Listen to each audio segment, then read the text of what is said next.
Assalamu алейкум достор, каналым аркылуу амандашканыма абдан кубанычтамын.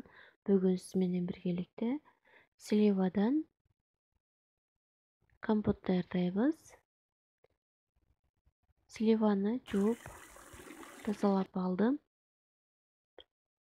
Өзүбүзгө керектүү өлчөмдө крышканы да кайнаган сууга салып коебуз.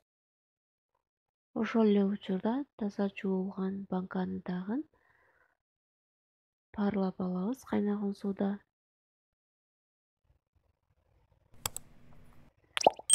Компотту чоң банкага даярдаган үчүн сөзсүз түрдө кайнаган сууда парлап алыңыз.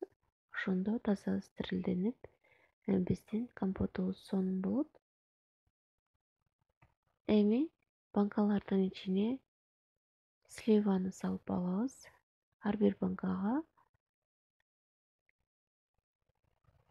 10-12 штуктан салдым. Эгер кичинерээк болсо 12 штук салсаңыз болот. Чоңураак болсо 10 штуктан салсаңыз болот. Үстүнөн бир пияла шекерди салабыз.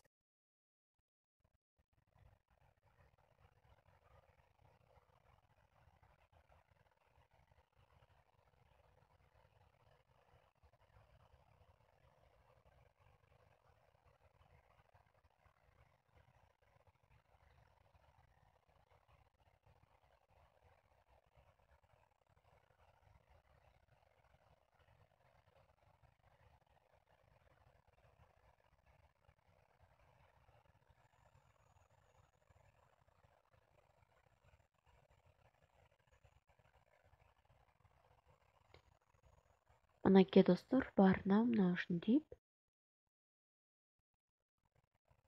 салып алабыз. Сөзсүз түрдө бул учурда сууду отко койгонду унутпаңыз. Суу сөзсүз түрдө шарактап кайнаган болушу шарт.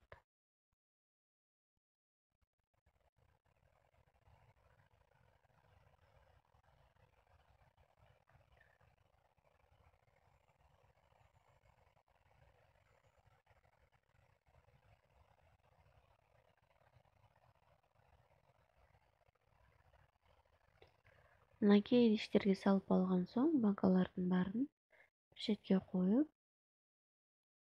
банканын бир-бирден же болбосо 1-2 банкага шарактап кайнаган сууну куюп, оозун биротоло жабыш керек. Банкалардын баарына кайнаган сууну толтуруп, андан кийин жабууну сунуштабаймын. Ар бир банкага кайнаган сууну куюп, оозун толтура сууну куюп, крышканы коюп, сразу бекитүүнү сунуштаймын. Мен 1 же 2 банкага кайнаган сууну куюп, оозун бекитем.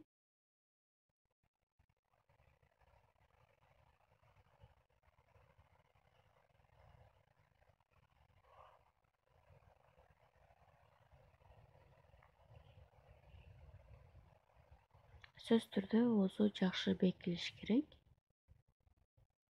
Мына ушундай этип астындагы шекерди эритип алабыз.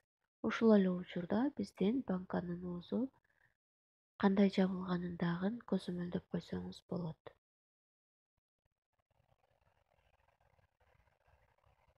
Ушинтип эритип алган соң калың жуурканга оозун көмөрүп ороп коебуз.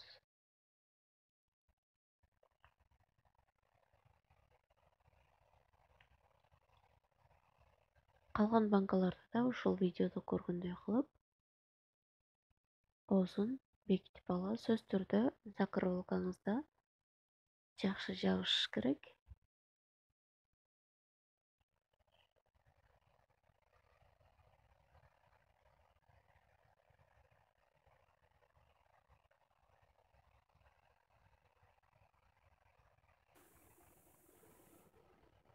Мына биз бардык банкаларды бекитип алдык.